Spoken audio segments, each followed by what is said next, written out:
Bonjour et bienvenue sur la chaîne Womancraft. Alors, aujourd'hui vidéo un peu reprise parce que je suis pas mal occupé en ce moment. J'ai été absent pas mal sur la chaîne, beaucoup moins les réseaux sociaux. Pour ceux qui ne savent pas, je suis en ce moment en formation, donc suite à mon licenciement. Ok, la boîte a fermé, on n'en parle plus, c'est fini. J'ai eu l'occasion de faire une formation, de choisir une formation. Donc naturellement, j'ai choisi une formation menuisier agenceur. Ce qui va me permettre de trouver du travail, créer ma boîte, etc. etc. On essaye, on verra bien. C'est un tournant. Voilà, j'ai 40 ans. Si je ne fais pas ça tout de suite, je ne le ferai jamais. Donc on y va comme ça.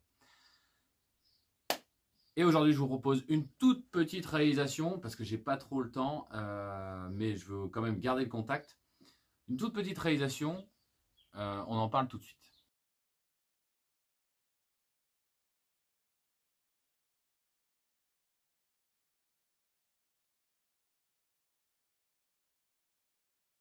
Alors pour ceux qui me suivent un petit peu sur les réseaux, vous avez dû voir qu'on a eu la visite à l'atelier pendant la formation de Tiffany de la marque Rubio France. Alors vous le savez peut-être pas, mais moi je suis un fan incontesté du Rubio. Depuis que j'ai découvert ce produit, franchement si je pouvais j'aurais que ça à l'atelier. Voilà, c'est un truc de ouf. Alors je ne suis pas là pour faire la pub du Rubio. Ils sont déjà très connus, ils sont très forts.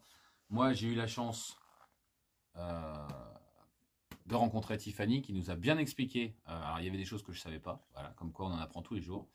Qui m'a procuré le catalogue 2021, ça, merci, super sympa.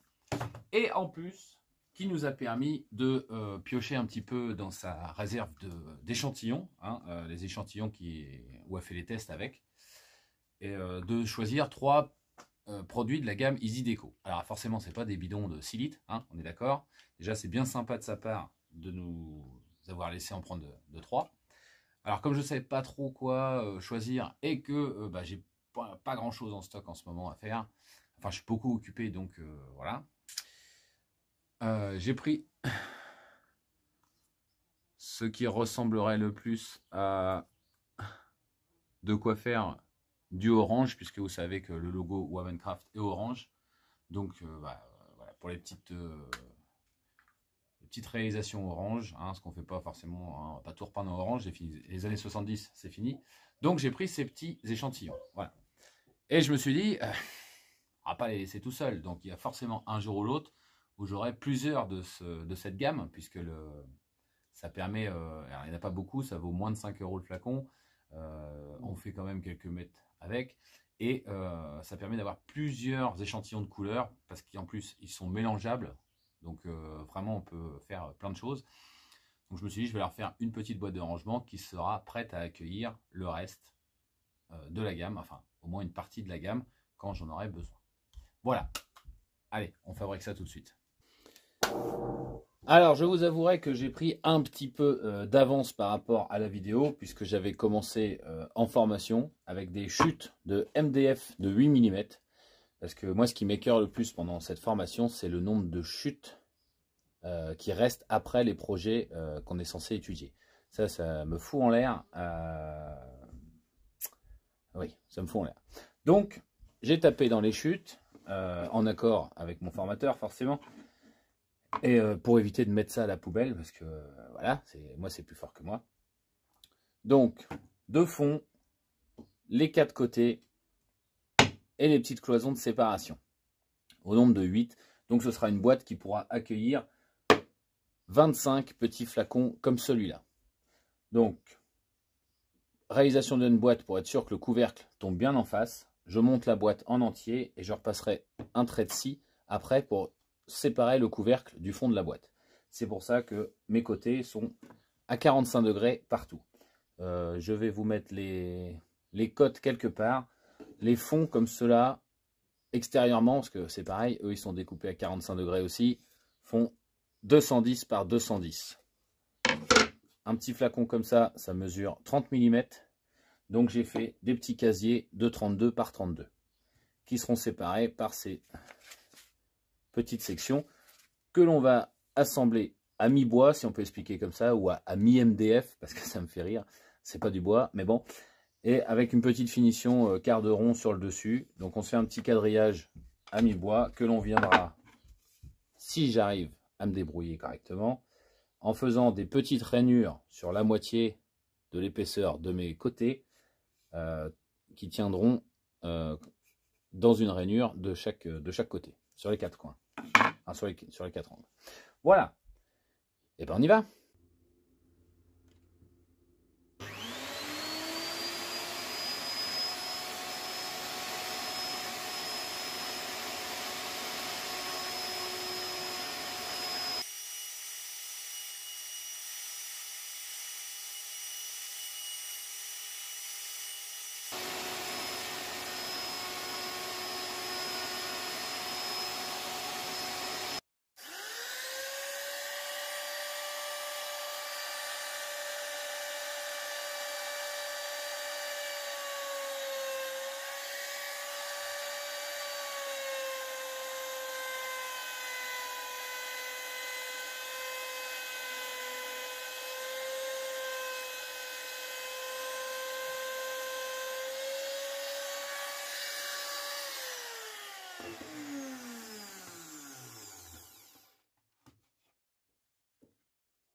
Voilà, les usinages sont terminés. Alors c'est du MDF.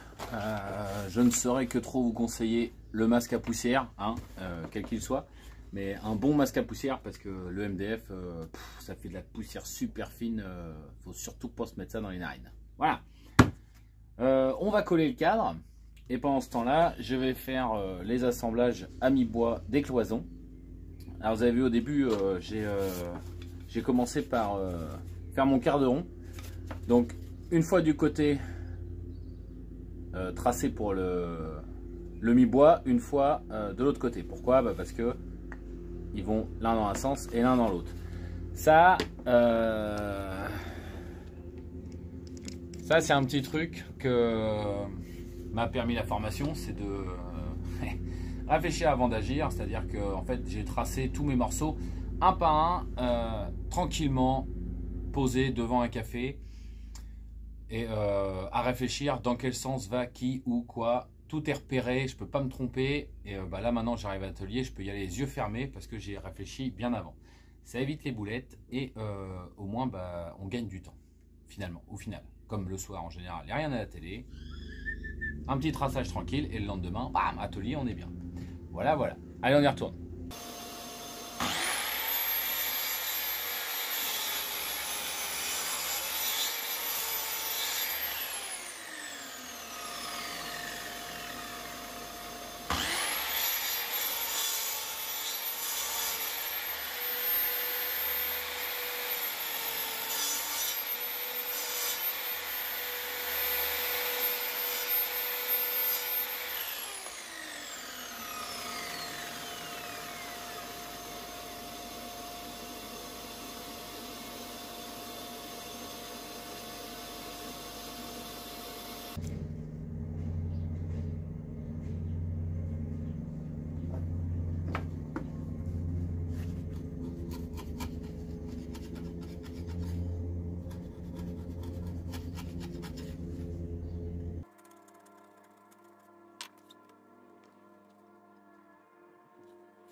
Là, c'est ce que j'appellerais ajuster. Mais bon, c'est rentré. Allez, on s'occupe du cadre.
Voilà, la boîte est sous presse.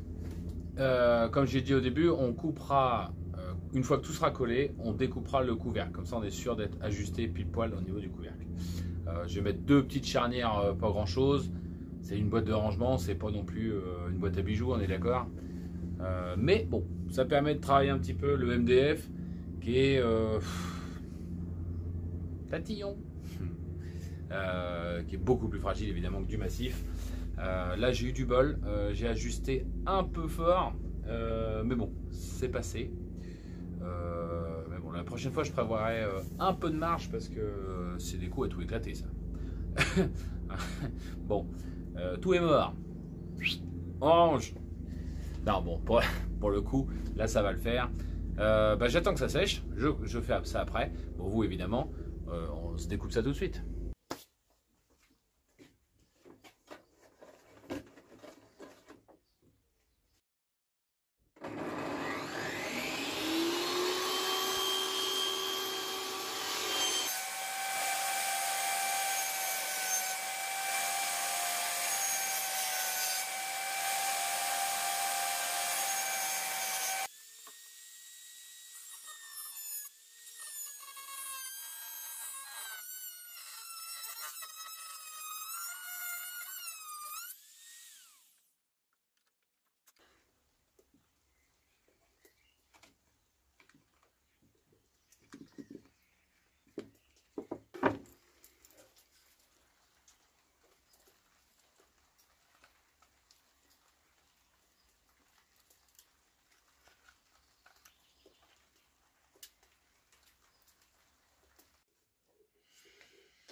Bon voilà, la boîte est assemblée. Alors évidemment, moi c'est pour ranger mes petites fioles de Rubio, mais c'est valable pour des vernis à ongles ou autres petits flacons du même genre. Hein. C'est pas forcément... Alors moi, comme c'est pour mes Rubio, j'ai mis un petit coup de laser, comme ça je vois bien ce que c'est, hein, on est d'accord. Derrière, il y a un petit coup de fraise là pour permettre l'ouverture de la boîte, puisque j'ai encastré mes charnières dedans, que j'ai collé à la colle époxy. Donc encore une fois, il n'y a aucune vis sur cet assemblage. Pourtant j'aime bien les vis, mais là il n'y en a pas. Voilà, donc on va mettre un petit peu de Rubio dessus quand même. Juste un truc à savoir, c'est bien préparer sa surface. Rubio, c'est un coup au grain 80, un coup au grain 120 et on arrête. La ponceuse, pas à fond, gentiment, avec l'aspiration, pour éviter tout ce qui est petite queue de cochon, tout ça, parce que tous les défauts de ponçage vont apparaître avec le Rubio. Voilà, une fois qu'on sait ça. Normalement, il y a un petit produit avant pour récupérer la poussière. Bon, là, c'est sur du MDF, on va pas en mettre. Et de toute façon, j'en ai pas. Donc, comme ça, c'est fait. Mais bon, un bon coup d'aspirateur sur la surface. Et ça va y aller comme ça. Comme on dit dans le jargon, il n'y a plus qu'à rubioter. Et je vous fais voir le résultat.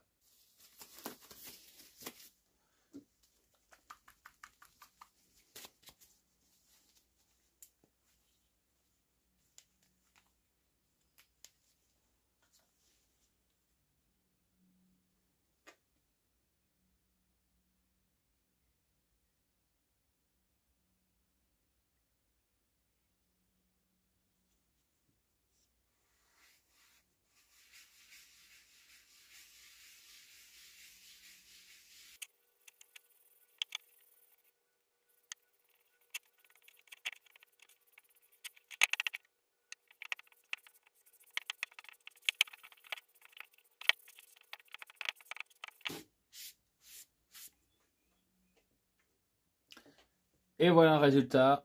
Après un petit coup de chiffon non qui peluche pas. Je sais pas comment ça s'appelle, mais soit avec le pad qui est fourni avec les produits Rubio, soit avec un chiffon qui fait pas de peluche. On essuie, il faut que ce soit sec au toucher. Alors évidemment, pour l'application, je mets des gants, sinon on finit de la même couleur que le pad. Haute précision, là il fait pas très chaud, mais le pad, quand vous avez fini, tout ce qui a touché le produit Rubio, enfin, tout ce qui est à base de mousse, dans l'eau.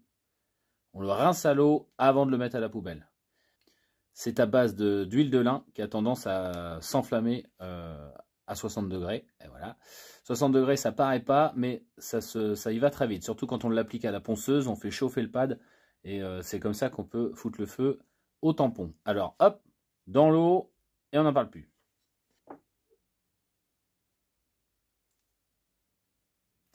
J'ai volontairement laissé en MDF l'intérieur parce que c'est un peu compliqué à aller rebioter dedans, déjà d'une, pour faire un petit contraste. Et puis je trouve ça pas trop moche, donc ça me va bien. Là j'ai mis 2 petits clous de tapissier pour compenser l'épaisseur des charnières. Et là maintenant,